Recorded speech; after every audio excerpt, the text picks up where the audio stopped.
Chris Madison's no stranger to our stage, and we always really enjoy her stories. She's a gifted storyteller, and her style is unique and always entertaining. One of the things I thought of when I heard she was coming back and what she was talking about is that we recently went through a process in our house where we did our wills.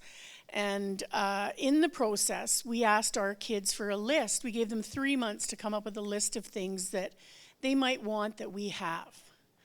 Well, after the 3 months, when their lists appeared on my email, I was shocked to sort of get an idea from them of the kinds of things that they want to hold on to, the touchstones that were important to them, because their list was completely different than the list of things that we would have set aside to keep for them. So it's always good to ask these questions of what is important and what things do you want to keep and what conjures memories and what it might not be the things that you think it is. And so we're going to try and give them the things that we think they should have, because I don't want them going to the dump. And then the things that they wanted, that's become our list of Christmas gifts that we give them. We pick one thing on the list and happily unload it onto them so that it's no longer in our possession. But anyway, it's something to think about. And Chris is going to remind us about how we come to have things and what we do with them. So let's give her a warm, common ground welcome.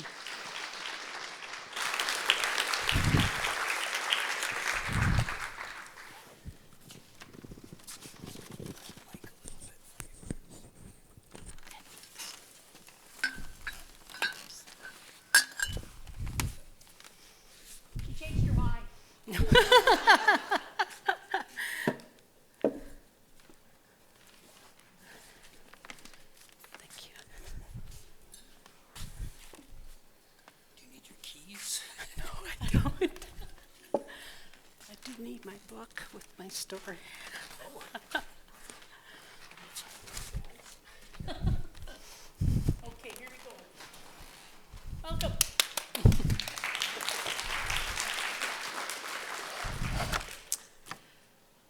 It was Christmas morning, and it was still dark out when I woke up. My sisters Gloria and Susie still sound asleep. Gloria in the top bunk and Susie on the bottom with me. The bottom bunk was the best.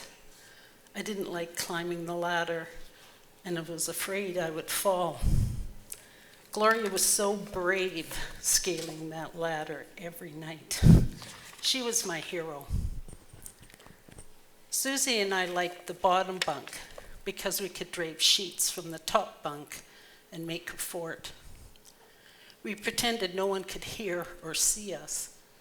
Hidden behind those invisible walls, we became invisible. When our bedroom door was open, the lights from the Christmas tree projected splashes of green and red on our plain white fort walls. We had our own light show as we laid in bed. We had built our special Christmas fort so we could finally see Santa when he came. We knew he wouldn't come if he could see us. Sadly, we had fallen asleep before he arrived. I was getting impatient for my sisters to wake up. It was Christmas morning after all. The stockings that we had hung at the end of our beds now waiting to be emptied. All three were the same, except mine. I knew it was mine because it had been mended where my big toe refused to be confined. At least I had my stocking to empty while I waited for everyone to get up. Inside, I found a coloring book and crayons. Not my favorite, as I could never color between the lines. My teacher had commented on my latest report card that I needed more practice coloring. There was also a book of lifesavers. Off the mall, the rum and butter were my favorite and would be my Christmas morning breakfast. I'd asked for a new book of cutout dolls, and there it was. Santa must have been too busy to know I had been naughty and not so nice. My last cutout dolls had been left out in the rain and had turned to mush. Of course, there were things I didn't want, but needed: new socks and underwear. But the best thing in the stocking was a Japanese orange straining at the mending on the toe, hoping to escape before being eaten. Only one wooden crate of oranges was bought every Christmas. The oranges doled out sparingly until gone. The box would be given to us after. It was one of the best Christmas presents my sisters and I shared. Maybe this year the box would be used as a chair when we played school.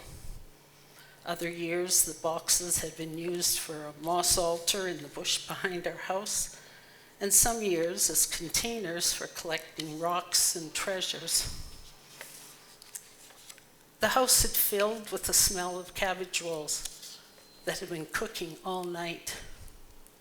Auntie Jane and Uncle George Koval were coming for supper, which meant another present for us. When they finally arrived later in the day, they bought 3 big wrapped presents. I can only remember one year when Mom and Dad could afford to buy us a big present. That was the year we all got skates. Normally it was something Mom sewed, small things: a slinky, a rubber Indian ball, a hula hoop, or toy trucks. We carefully unwrapped our presents from Auntie Jane and Uncle George. The wrapping paper folded and would be used next Christmas. Gloria got a beautiful bride doll, complete with veil and high heels. This is her today. Susie got Betsy Wetsy, a doll that came with a bottle that you could fill with water, making Betsy wet herself. I got a nurse doll holding a baby that I liked, but it did not compare to the beautiful blonde bride doll. I so wish she had been given to me. I heard Auntie Jane say she had bought them all at Town and Country.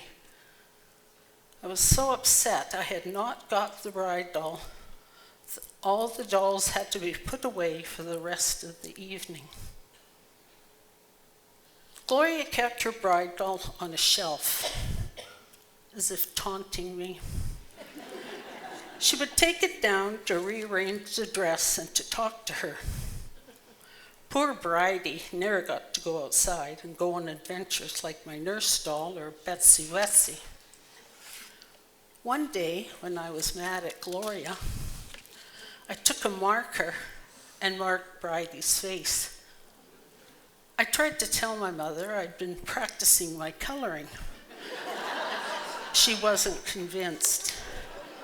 I spent the rest of that day alone in my room. Eventually, everyone forgave me.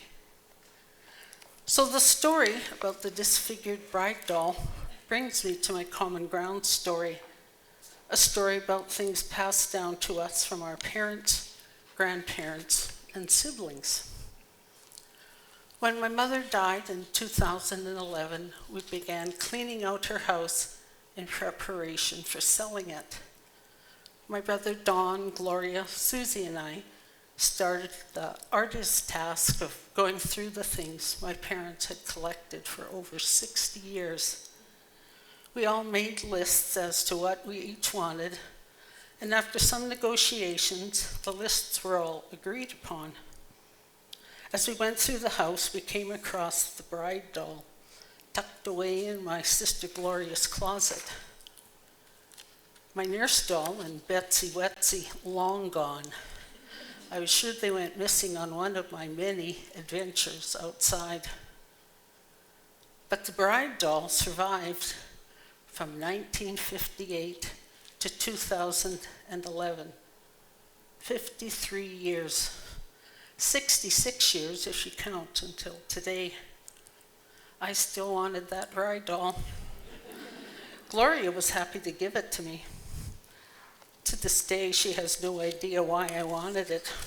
Neither did I. I did take Bridie for a few car rides. After all, she was the only doll that had never been outside and had never been anywhere but my sister's bedroom.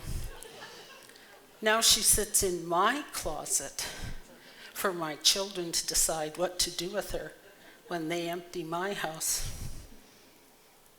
Also not on my list, but should have been, was an old rusted out wheelbarrow my mother had. It was something I was sure no one else would want, and I planned on making it into a planter.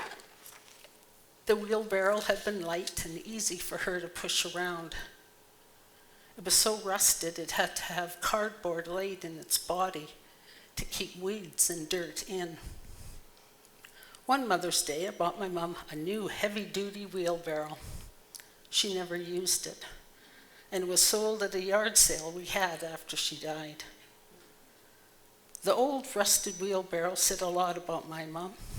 It worked, so no need for newer or better, right?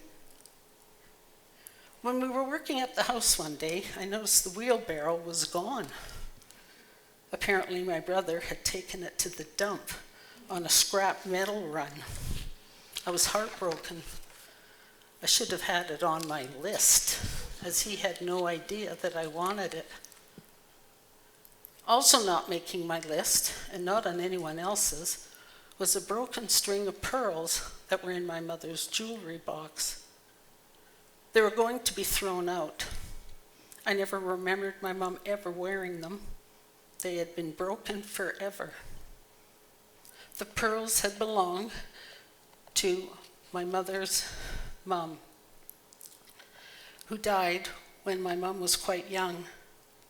I took the pearls to a local jeweler to have them restrung.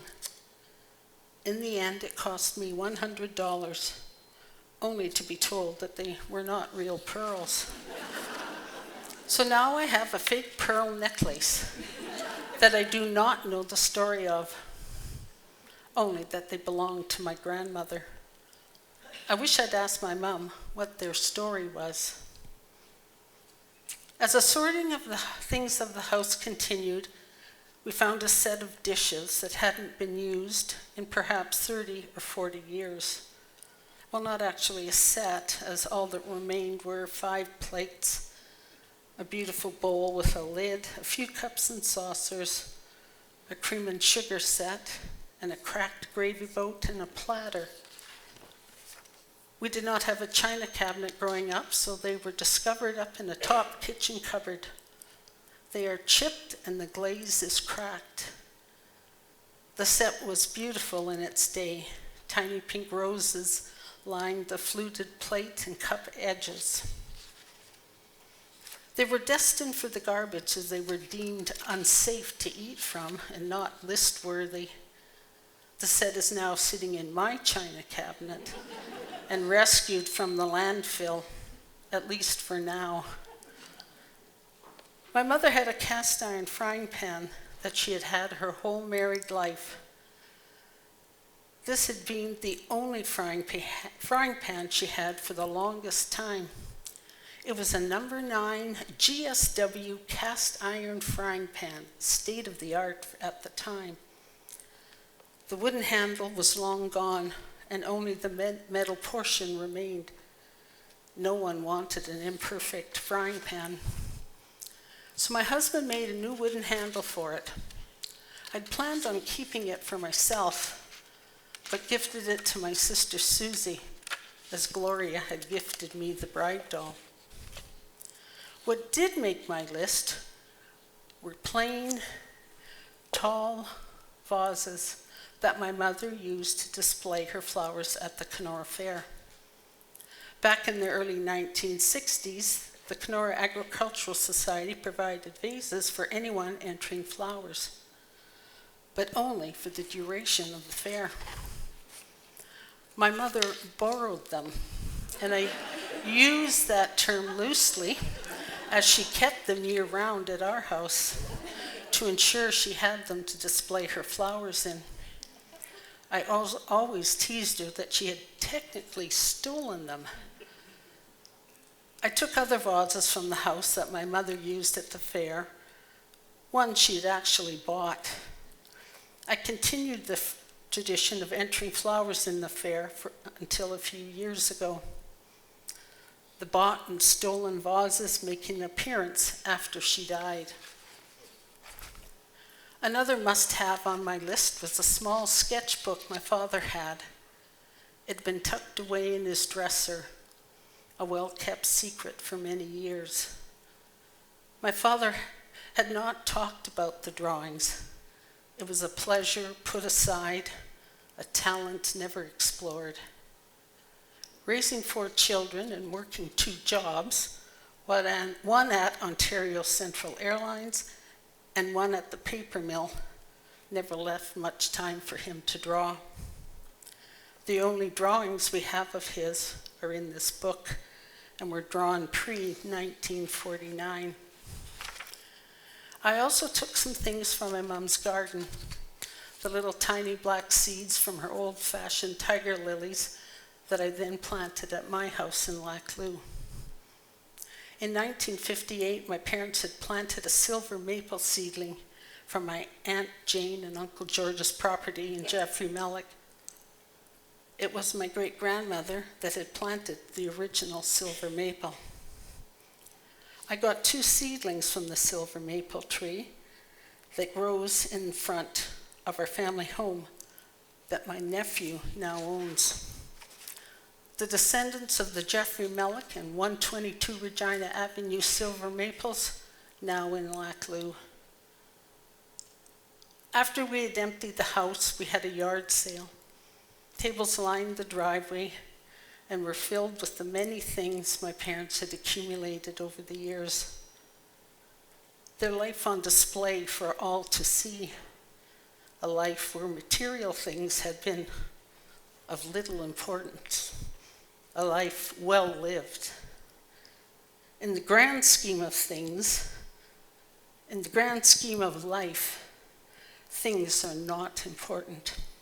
It's the stories and the written words that need to be treasured and shared. And that's basically my story, but I have one side note. I want to apologize to my Auntie Jane, who is here, who gave us those dolls 63 years ago. At the time, she was basically recently married. She was only 18 years old. And they were beautiful gifts. And to this day, I do not understand why I was such a brat that day. We had nothing as kids. We got very little. When we got a present, it was wonderful. So I still do not understand what was going through. I hope there aren't any psychiatrists here to analyze me, because I really don't want to know at this stage of my life. So just remember, it's all about the stories and writing things down about a particular item so that history continues. As you can see, the bride doll doesn't have her veil, her dress is rumpled, doesn't have her high-heeled shoes anymore, and she's duct taped to a paper towel holder. Quite a downfall for her. So thank you very much.